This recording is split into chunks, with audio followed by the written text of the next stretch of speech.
गुरुजन तथा छात्र एवं छात्राएं, नौनिहाल बच्चों, आप लोग का बड़ा सौभाग्य है कि आप लोगों को संसार में सुखी रहने के लिए और परमार्थ इस जीवन के बाद के जीवन के लिए भी भौतिक और अध्यात्म दोनों विद्या की शिक्षा दी जा रही है। जो आप पढ़ते हैं विज्ञान की पुस्तकों में या इतिहास में, गणित में, वह भी हमारे जीवन के लिए बहुत जरूरी है। कल रात्रि काल में मैं कहा था कि शिक्षा जो है नौकरी प्राप्ति का साधन मात्र नहीं है, धन कमाने के साधन मात्र शिक्षा नहीं है। वो बहुत छोटी बात है। नौकरी या संपत्ति वो बहुत छोटी बात है। वास्तव में शिक्षा का अर्थ है अपने अधिकार और कर्तव्य, अपने अधिकार कर्तव्य को समझना और एक अच्छा मानव बनना। एक अच्छा मानव, एक अच्छा नागरिक। हम अगर अच्छा बनते हैं, अच्छा बनना मतलब हम झूठ ना बोलें, हम चोरी नहीं करें, हम मांस मछली अंडा या नशा, दारू शराब बीड़ी सिगरेट गुटखा का सेवन नहीं करें, ठीक है। हम अन्य और तरह के पाप कर्म हैं उन सब को ना करें। बड़ों का आदर करें, माता पिता और गुरुजन का सम्मान करें। भगवान राम क्या कहते थे, क्या करते थे? प्रातः काल उठ के रघुनाथा, मात पिता गुरु ना वही माथा। भगवान राम को क्यों लोग भगवान कहते? वो भी तो मनुष्य देह में ही थे ना, हमारी आपकी तरह। वो सुबह उठने के बाद सबसे पहले माता पिता और गुरुजनों को प्रणाम करते। जब आप बड़ों को प्रणाम करेंगे ना, माता पिता गुरुजन को, तो आपको वो आशीर्वाद देंगे। मुंह से बोले ना बोले लेकिन आशीर्वाद देंगे, मन से भी। तो जो बड़ों का आदर करते हैं, उनको प्रणाम करते हैं, उनसे चार चीजें बढ़ जाती है प्रणाम करने वाले की, आपकी। क्या किया? आयुर्विद्या जशो बलम। आयु बढ़ जाती है, उम्र बढ़ जाती है। जीते रहो कहेगा ना, आपकी उम्र बड़ी हो जाएगी, ज्यादा दिन जियोगे। आशीर्वाद में बल होता है। विद्या, विद्या मिलेगा आपको, अच्छा पढ़ लिख लेंगे, बल बढ़ेगा और संसार में आपका यश बढ़ेगा, कीर्ति बढ़ेगी। लोग आपके नाम को जानेंगे और आदर के साथ जानेंगे। तो शिक्षा जो है हमारे व्यक्तित्व का विकास के लिए है, आचरण की उन्नति के लिए है, समझे? और समझदारी बढ़ जाएगी आपकी शिक्षा से। सम्मान से दुनिया में जिएंगे, अपना अधिकार पहचानेंगे, अपना कर्तव्य पहचानेंगे और विनम्र हो जाएंगे। विद्या ददाति विनयम, विद्या विनम्रता को देती है, आदमी विनयी हो जाता है। जिस पेड़ में फल लगेगा ना झुक जाता है, उसी तरह जिनके पास ज्ञान हो जाता है, विद्या आ जाती है, वो विनयी हो जाते हैं, विनम्र हो जाते हैं। और जिनके जीवन में विनम्रता आ जाती है ना, कहा उसको सब कुछ मिल जाता है। विनम्रता में बहुत बल है, सब कुछ। इंद्र का राज्य राक्षस छीन लिए थे।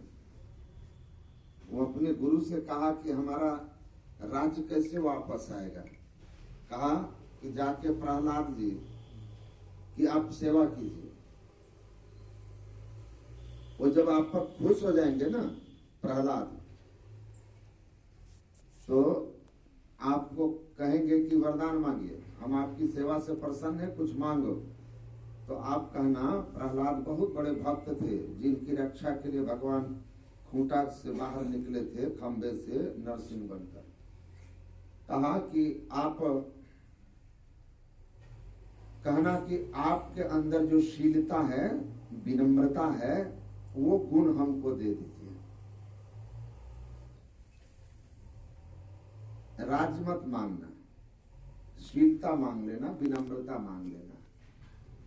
तो कहा कि ठीक है। इंद्र अपना वेश बदल करके जाकर प्रहलाद जी की सेवा की। जब वो प्रसन्न हो गए कुछ दिनों के बाद और कहा कि आप मांगो कुछ, तुमसे हम प्रसन्न हैं। तो कहा कि आप हम पर प्रसन्न हैं तो आप अपनी शीलता, विनम्रता हमको दे दीजिए, विनम्रता हमको दे दीजिए। तो प्रहलाद जी ने कहा कि मैं समझ गया,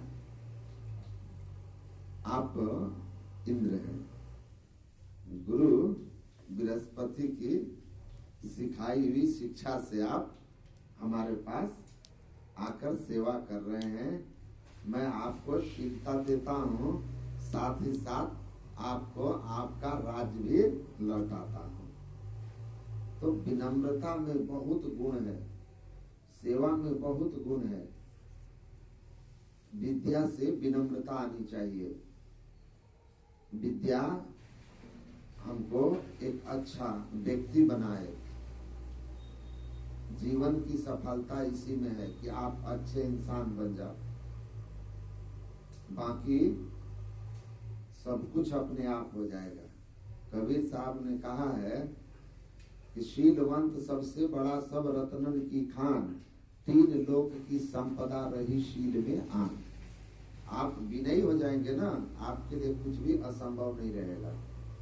लोगों की शुभकामना, आशीर्वाद और ईश्वर की कृपा, गुरु की कृपा आप पर बरसेगी, आपको सब कुछ मिल जाएगा। महर्षि आरुणि की कहानी सुने हैं ना आप लोग। उनके गुरु जो थे महर्षि धौम्य, गुरुकुल में पढ़ते थे। कहा बेटा जाओ खेत में, देखिए। कहा जाओ खेत में, वर्षा हुई है, पानी जो है, खेत धान की खेती होती है ना, उसमें पानी चाहिए। तो पहले बोरिंग की व्यवस्था नहीं थी, तो कहा जा करके कहीं मेड़ वगैरह टूट जाए तो उसको भर देना और घेर करके पानी को रोक के रखना ताकि धान की बुआई हो सके। महर्षि धौम्य के कहने पर आरुणि जो है वो गए खेत पर। उसके बाद बहुत कोशिश किया, एक जगह मेड़ टूटा हुआ था, पानी बह रहा था, वो मिट्टी ला के रखता था लेकिन पानी बह जाए। बहुत प्रयास किया, देखा कि अकेले होगा नहीं, और गुरु जी के आश्रम में जाके और गुरु भाइयों को, छात्रों को बुला के ले आऊंगा, तब तक सारा पानी बह जाएगा। तो वो क्या किया कि जहां मेड़ टूटा हुआ था खुद ही लेट गया करवट लेकर, रोक दिया पानी को, पानी रोक दिया। रोक तो दिया लेकिन उठेगा कैसे, वहीं पड़ा रहना पड़ा। कब का निकला हुआ घर से, दोपहर हो गई, सायंकाल हो गया, जब नहीं आया, छात्रों की जब गिनती हो रही है, उपस्थिति हो रही है, कौन कौन है, कहा अरे आरुणि नहीं आया।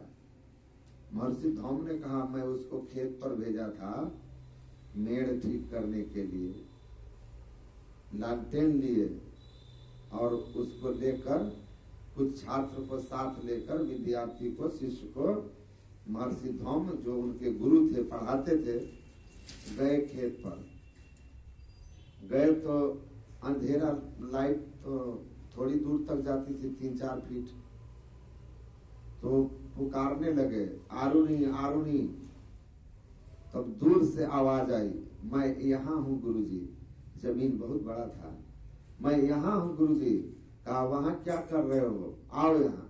कहा गुरुजी आप लोग यहाँ आइए, मैं उठूंगा तो फिर पानी बह जाएगा। मैं मेड़ बन करके पानी को रोका हुआ हूँ। तब जब महर्षि धौम वहां गए देखे, सभी बच्चों को कहा जल्दी जल्दी मिट्टी लाकर उसको घेर दो। बहुत सारे बच्चे थे, तुरंत मिट्टी एक एक करके लाए, बस मेड़ बन गया। उसके बाद महर्षि धौम जो है आरुणी को उठाए, गले से लगाया और आशीर्वाद दिया कि बेटा गुरु के आज्ञा के लिए तुम, आज्ञा था ना पानी रोकना, तो गुरु की आज्ञा का पालन करने के लिए तुम इतना बड़ा, इतनी छोटी उम्र में इतना बड़ा मतलब कदम उठा लिया कि स्वयं को मेड़ की तरह बनाकर पानी रोका है। हम तुमको आशीर्वाद देते हैं कि तुमसे दुनिया की कोई विद्या भी शेष जानने के लिए नहीं रह जाएगी। श्री सद्गुरु और सारी विद्याएं आ गई। महर्षि आरुणी बहुत बड़े ज्ञानी महापुरुष हुए, सब विद्या आ गई गुरु का आशीर्वाद से। तो हमारे जीवन में शिक्षा सबसे जरूरी है। स्कूल की शिक्षा, साथ ही साथ धर्म की शिक्षा, परमात्मा वाली शिक्षा। और इन दोनों शिक्षाओं को कौन दे सकता है आपको? गुरु कृपा ही केवल, गुरु की कृपा से। और गुरु की कृपा किस पर होगी? जो विनयी रहेगा, विनम्र रहेगा, गुरु जी के आदेश में रहेगा, उनका आदर सम्मान करेगा। वो जो टास्क देंगे उसको बना के लाएगा, बहाना नहीं करेगा। तो गुरु जी जानेंगे कि बहाना कर रहा है, इसीलिए उनका आपके प्रति कभी भीतर से आशीर्वाद नहीं आएगा। आप गुरु के आज्ञा में रहेंगे, आशीर्वाद मिलेगा, सारी विद्या सीख जाओगे। धर्म हो चाहे संसार हो, दोनों लोग पर लोग सुखी हो जाएगा। तो आप कभी भी कोई पूछे ना आपसे कि पढ़ के क्या करोगे, तो जो भी बनना हो, इंजीनियर, डॉक्टर, आपको या जो बनना है बनना। अगर कोई पूछे कि पढ़ाई का उद्देश्य क्या है, तो कहना पढ़ाई का उद्देश्य है एक अच्छा मनुष्य बनना, एक अच्छा इंसान बनना, एक अच्छा मानव बनना।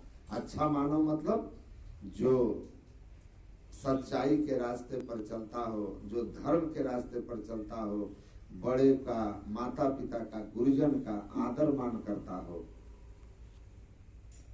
देश के लिए अपना कुछ अच्छा करने का जिसके भीतर जज्बा होता हो, उसी को कहते हैं अच्छा मानव।